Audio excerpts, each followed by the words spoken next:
দেখেন কি চমৎকার একটা ব্যাগ নিয়ে এসেছি আপনাদের সামনে শেয়ার করার জন্য। এটা হচ্ছে দ্য হকার্সের পক্ষ থেকে একটা গিফট পেয়েছি।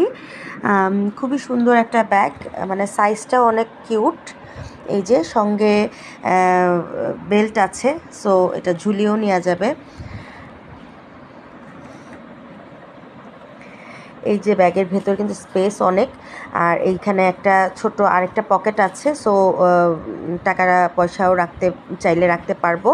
আর এই ব্যাগটা নিয়ে হুটহাট দেখা গেল হয়তো একটু দোকানে যাচ্ছি বা আশেপাশে কোথাও যাচ্ছি, অনেক বড় কোনো পার্স আমি হাতে নেব না, ছোট একটা কিছু অল্প কিছু টাকা নেওয়ার জন্য বা হয়তো একটা পানির বোতল নিয়ে, আমি যেমন আমার জন্য কাজে লাগবে যে আমি কায়নাতে স্কুলে যাই, তো তখন হয়তো দেখা যায় যে কিছু অল্প কিছু টাকা সাথে রাখি যে কনভেন্সের জন্য বা কায়নার যদি কিছু কিনতে চাই সেটার জন্য, আর হয়তো একটা পানির বোতল রাখি। তো এরকম ধরনের কাছাকাছি কোথাও যাওয়ার জন্য অল্প সময়ের জন্য যখন আমি কোথাও যাই, তখন এই ব্যাগটা কিন্তু খুব কাজে লাগবে, আমি সাথে নিয়ে যেতে পারবো।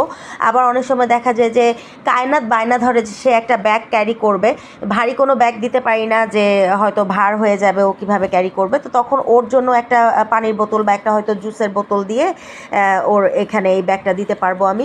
খুবই চমৎকার এই ব্যাগটা গিফট দেওয়ার জন্য দ্য হকার্সকে অনেক অনেক ধন্যবাদ। আমি এই ব্যাগটা গিফট পেয়েছি পপ অফ কালার আয়োজিত জুই নিবেদিত সর্বজয়া ইভেন্টে গিয়ে।